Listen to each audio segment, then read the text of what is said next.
So good, Beth. Welcome to Spark TV. Hello, thank you so much for having me. I'm so excited to chat to you. It's, as we said, we've got sunny days here today, so life is good. Yes, sun is shining. It's a nice change from the rain we've been having. I love it. I love it. Let's start out by telling everyone who you are and what you do. So I'm Beth Bieske. I'm an interior designer and I'm the founder of More Time to Design, which is a cloud-based studio and project management platform for interior designers. Holy crap. This is amazing. So talk to me more about the platform. So is it a software tool, like what is it? What did you build? Yeah, so pretty much. So my background is kind of interior design. Have been an interior designer for 13 years. I say 13 years. I feel like I've been saying 13 years for a while, so it could be longer.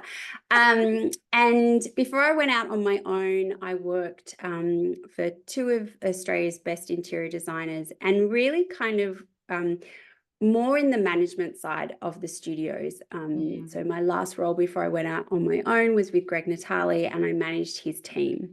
Wow. And when I went out on my own, I knew that there had to be a better way of doing things. So, interior design is innately time consuming. It is, there are so many details you need to cover. There's so many things you need to be across.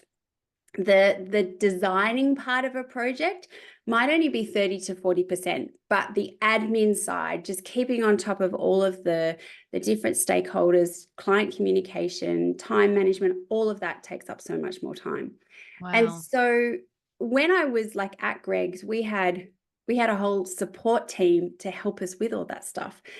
But when you're out on your own, you don't have that. And so there wasn't really a system that worked really well. Like you'll have things running off Excel, you'll have, different platforms, notebooks, like it's a shambles. And I was just like, there has to be a better way.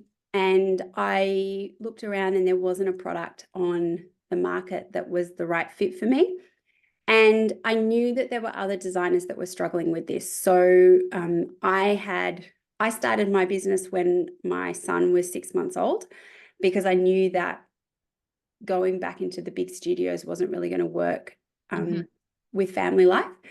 And I knew a lot of designers that were in the same position, and they were reaching out to me, asking me about, how do you do this? How do you run a schedule? How do you do Excel? How do you use Xero? All of this kind of stuff. Because as designers, and this is not unique to us as designers, there would be a lot of industries where this is the same. When you go to design school, whether it be an online course or uni, they teach you about design. They teach you how to design. They don't teach you how to run a business.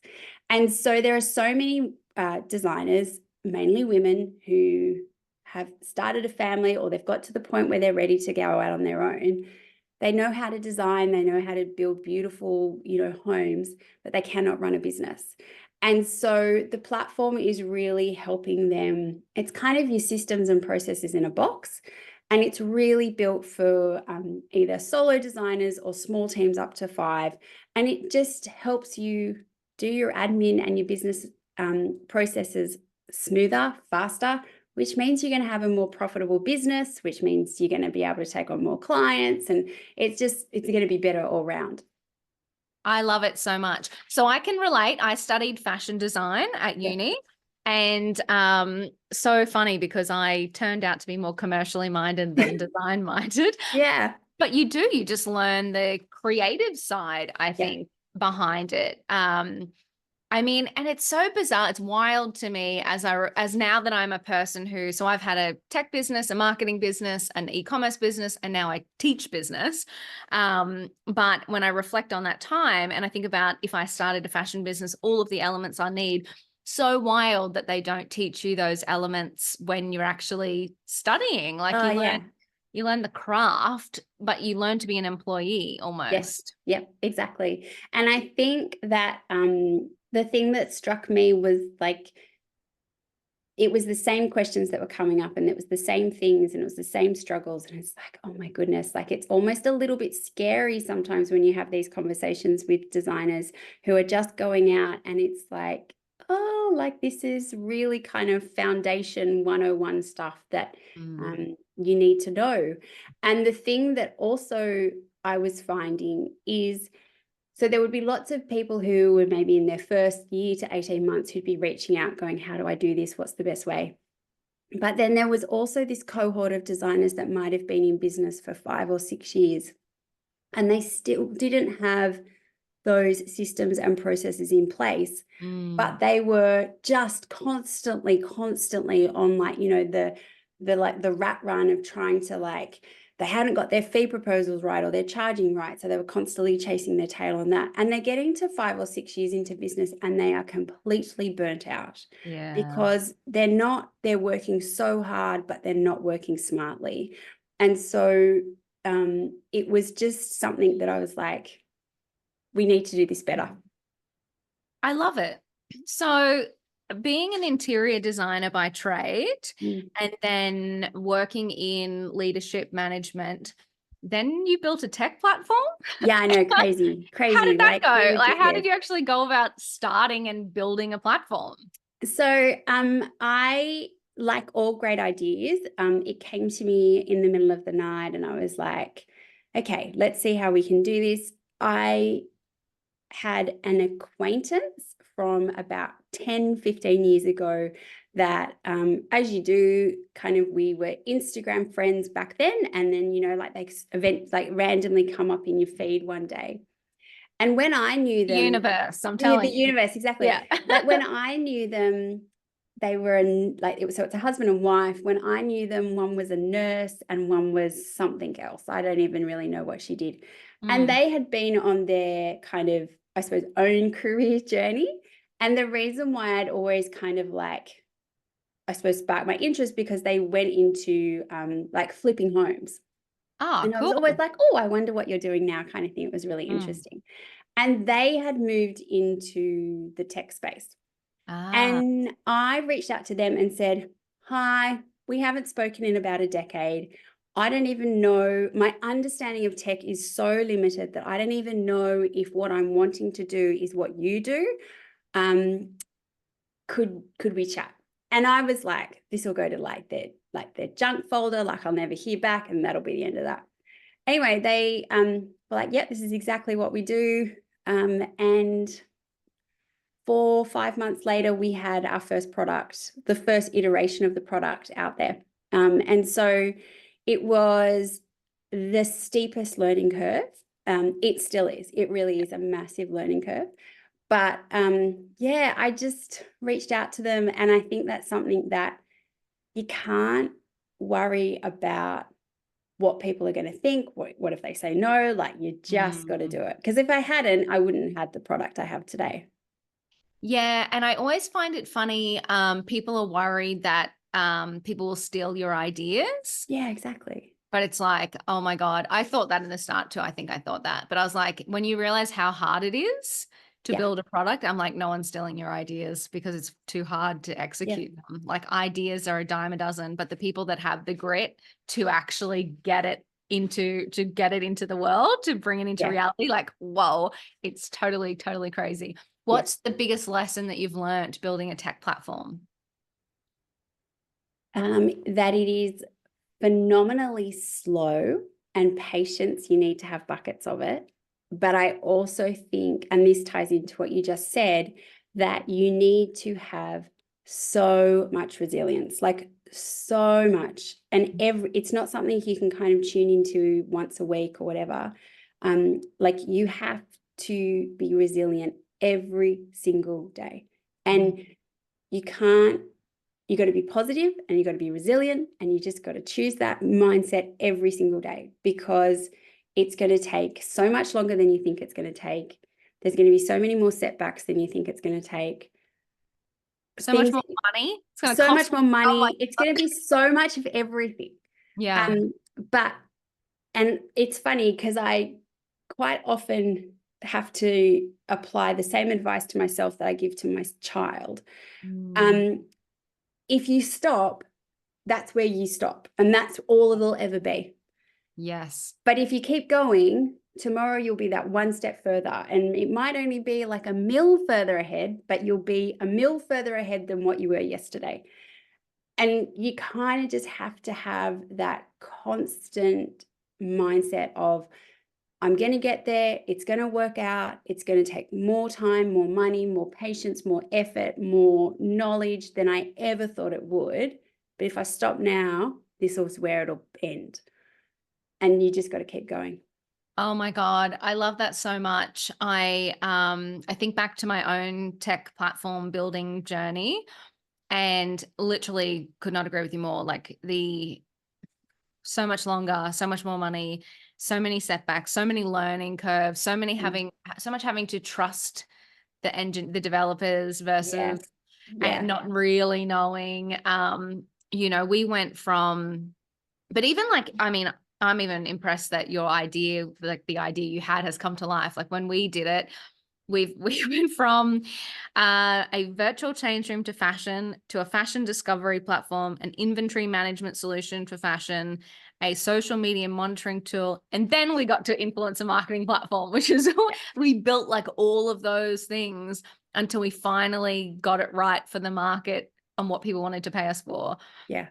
And it's like that was at least the first, oh my God, I want to say the first 6 or 7 years of just like getting it wrong, spending money, spending time, like doing other work to fund the dream. Yeah. The full-on journey, tech. It really is. And look, I think that is applies to all business. Like I think tech True. is, it's its own beast. But I think like for interior designers, like it takes so much longer than you ever think it will to grow your business. Yeah. I was talking to another designer the other day, and we were talking about how like referrals is the best, really kind of the best place for your clients to come from, because you're getting like-minded clients. Like if your client has been really great, then if they refer a friend or something, there's a really good chance that they're going to be another great client.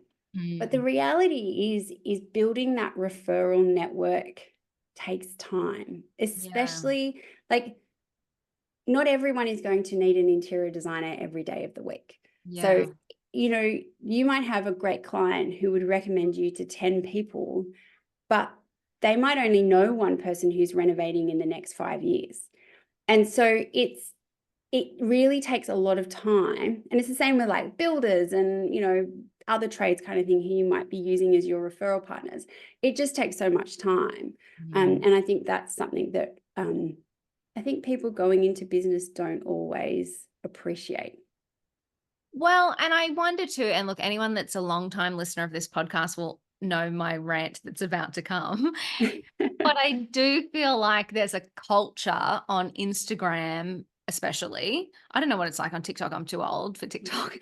But I think especially on Instagram, there is this, I doubled my business Oh, overnight, yes. zero Yeah. to a millionaire in 17 seconds. Like, Yeah. here's my blueprint for overnight success. And it's just not reality. Not at all. Not at all. And I think, I have a love-hate relationship with social media. Like I think it's something that it's a really great tool, Mm, for developing community and connection. And I love like some of the connections I've made on Instagram with other designers and all that kind of stuff has just been mm, phenomenal. But I do also think that it is the highlights reel of someone's life or someone's yes. business. And there is a lot of smoke and mirrors on there. Yeah, you really have to be discerning. And Mm. I feel like, the best, I guess, insight into business is conversations with other women in business. Yeah, absolutely. Not Yeah. not a coach. Don't go to a coach first to Yeah. talk about it, because I think they do have the rose-colored Yeah. glasses. They're selling the framework, they're selling the dream. But I think having these real, open, and honest conversations with other women in business about how their journey has been. Yeah. And I think also like you will see so many similarities. Like I think Mhm. like the common thread of it's taken longer, it's harder, it's taken more money. Like, I don't know anyone who's really been an overnight success. Like all the overnight successes I know of have been like, working really hard for 10 years to get that overnight success.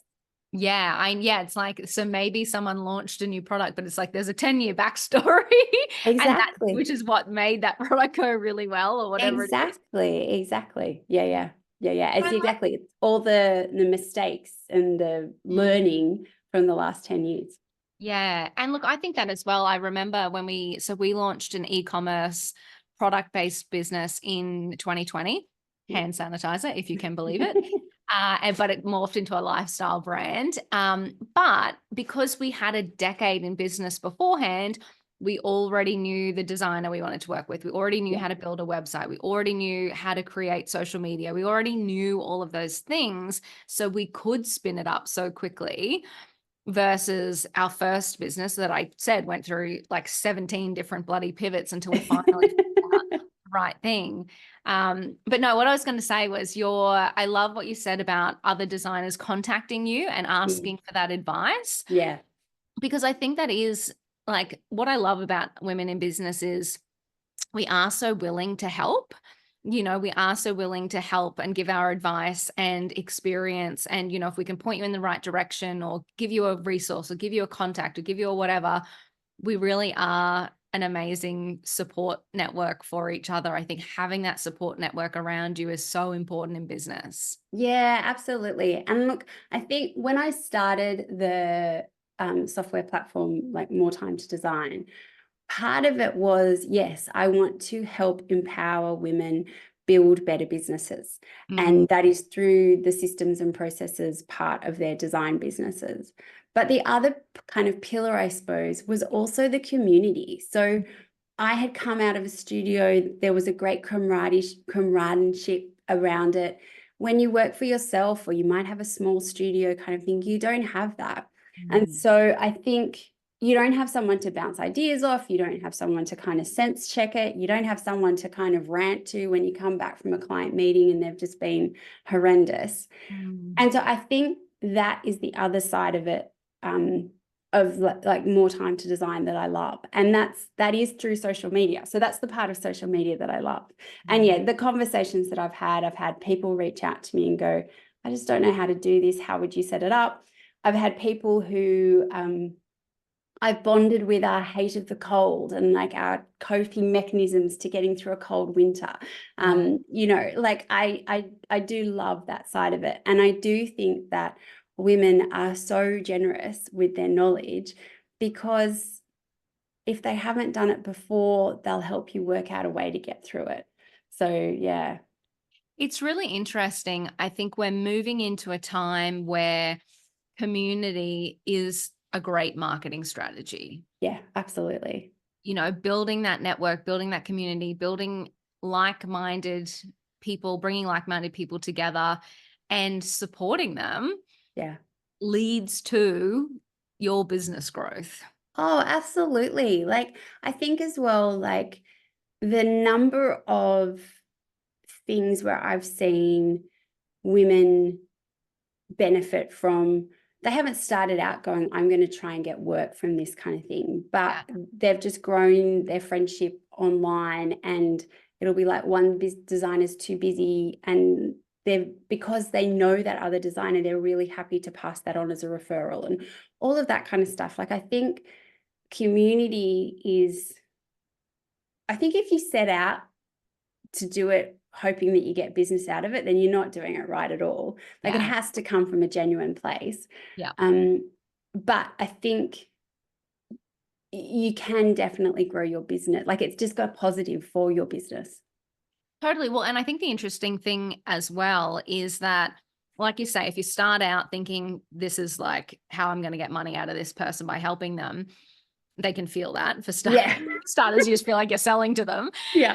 But not everyone will need your product or service at the same time. Yeah, exactly. But if you're there supporting them, they become an advocate for you. And that's the biggest thing I've found, is that people will say to me, I don't need this right now, but I actually know a couple of people that do.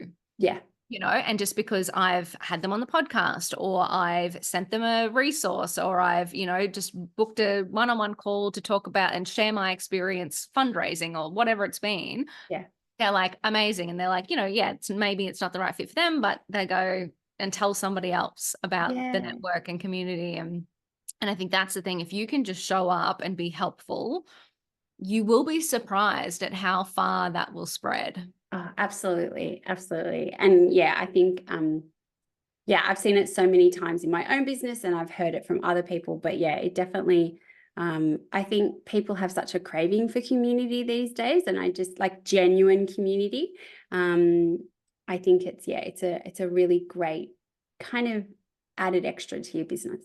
Yeah, absolutely. So did you find, obviously we interior designer, then managing the studios, going into tech platform and running your own business. Obviously you built a business around supporting interior designers in their business. Mhm. Did you find any challenge or struggle or learning curve going from working from somebody else to being in business yourself? No. So when I finished school, I went to uni, thought I Yep. was going to be a doctor, did all that kind of stuff, and then realized kind of halfway through it wasn't really for me. Yep. And so I did a complete 180 and went and did a floristry course and ended up buying a floristry business and had my own floristry business Oh, for 10 years. cool. Oh So, my God. yeah, I know, it's random. So I actually went from small business owner to employee back Oh, to being a small business owner. gotcha. So I You'd already done the hard yards. yeah, yeah. So I had that kind of journey, but I think as well, when I started working for myself, um, I was so as I mentioned, I had a 6-month-old baby when I started my studio. Mm, So what I was learning was how to work as a mum. And yes. that is a whole other ball game. Mm, So that was, I suppose, the iteration of my small business journey that I had when I started my design studio. And that was very different. It's not just the time, it's the mental juggle, it's all of those kind of things. And so that was something that I had to learn how to do when I started my own studio. And I suppose um, it's a bit of a lens that I put over a lot of my, I suppose, when I think about systems and processes, because so for me, it's caring for young children. For someone else, it might be caring for elderly parents or another family member. Or it might be that you just want to be able to play tennis 3 times a week. Like whatever it is that you want to have, what other things you have in your life, that is the lens that I put through a lot of the stuff that I talk about when it comes to systems and processes. Because the reality is, if you have strong systems and processes, you are going to have more time and more flexibility, but also the mental capacity that you have is not going to be taken up with the stress of, oh my God, like, where have I written that down? And where have I done that kind of thing? Like, it calms the mind. So, like as a working mum, I think I've got maybe a 20% capacity of what I used to have in terms of like recall and all that kind of stuff, because I'm also thinking about who's picking up the child from school today. But yeah, having strong systems and processes really helps with that. So that, I suppose, is definitely something that I had to kind of learn second mm. time round. Yeah, that is really interesting. I'm listening to a podcast at the moment around exactly that, around how systems and processes will set you free. Yeah, And whilst it seems a bit boring, it's the stuff that takes that mental load off your brain, yeah, but also is what lets you get help in the business without worrying that it won't be done in the way that it needs to be done to support your customers or to support the experience you want to put out there. And I'm thinking like, so look, I'm the world's worst businesswoman. I'm all over the shop, but I must admit, like, literally as you're talking, I was reflecting and I'm thinking the parts of my business that are the least stressful are when I've actually sat down, recorded the steps, created the process, and handed it off to a VA. And am now in a position where I just flick an email and I know it gets done exactly the way it needs to get done. And it's just the most freeing thing in business. Like, I just can't explain how good it is. Oh, totally. Oh, and I think it's really interesting, like you mentioned, that there is that initial threshold you've got to get over of, you can't just hand it over. You got to teach, train, give them the tools to do it well. yes. But if you can kind of get over that mental barrier of, oh gosh, like it's going to take me so long to get this organized, like what do I even do? Yep. That you then really do see the fruits of it, kind of thing. So but yeah, it is definitely a big part of that is helping people understand, like, yes, systems and processes sounds like the driest topic in the world, but it is freeing. It is really freeing. And it definitely, I like, the reality is, if you don't have systems and processes in place, whether that be because you are just a one person business and it just means your business runs smoothly, or if you're wanting to take on staff or have a VA or something like that, if you don't have them in place, you are putting a massive ceiling on your business. It's just as straightforward as that. Yep. Yeah. Oh my God. I love it. It's literally one that I'm agonizing over right now. And you've just like given me the kick up the bum. So I'm so happy. Oh my God. That's so good. I love it so much. Okay. I always love to wrap up our podcast with one last piece of advice. So, reflecting on your multiple businesses over all the years, what would be a piece of advice that you would give to another woman on her journey in business? Okay, so it's going to be two, because I can't be that concise. Yeah. And we've already kind of talked on the other one, but I think that you just don't give up. Really don't give up. And you got to have resilience. It's going to be tough. It's not going to be easy. And anyone who tells you it's going to be easy and, flowers and cupcakes, it's just a lie. So don't give up. That's my biggest bit of advice. And just wake up with your cup of resilience every day. The other bit of advice, which I think I find really helpful to remember, and I suppose I get a little bit of a snippet because I talk to people about their own businesses. It's okay if it's scrappy and messy. Like, don't think that everyone has all of their files perfectly organized and knows exactly what's going on all the time. Like, it's okay if it's scrappy, and that's not hustling. That's something totally different. It's okay if it's a bit kind of like we were talking before, like being a duck, like, it looks calm, it looks smooth, but underneath you're like frantically pedaling. It's okay if it's scrappy, because it's not always going to be scrappy. You'll get everything sorted and you'll grow your team and it'll go places, but it's okay if it's a bit scrappy. I love that so much, because even like going back to the systems and processes conversation, you don't do that first. No. You don't know. You get into it, you sell people stuff they want, you prove it's a real business, and you just start like, okay, you know what? I keep doing this same repetitive task. Tomorrow I'm going to record myself doing it. And that's one system and process you've done. Exactly. And that's the thing. The rest is a shit show. Exactly. And I think that's the thing. Like, the reality is that the first 3 to 5 years of any business is just getting the thing off the ground. And it is chaotic and it's messy and it's scrappy. And if you can if you can improve one thing by 1% every day, you are going to have a very different business in a year's time. And then you'll have an even better business in 5 years' time. And so I think you kind of have to just accept that it's not perfect. It's never going to be perfect. There's always going to be things you can change. There's always going to be things that you wish, I wish I had done that differently from the start, but it doesn't matter. Just keep going. Just take that one step kind of thing and you'll get there. You are absolutely incredible, Beth. Thank you so much for sharing your wisdom with us on the Spark podcast. I'm so grateful for you. Thank you so much for having me, Danielle.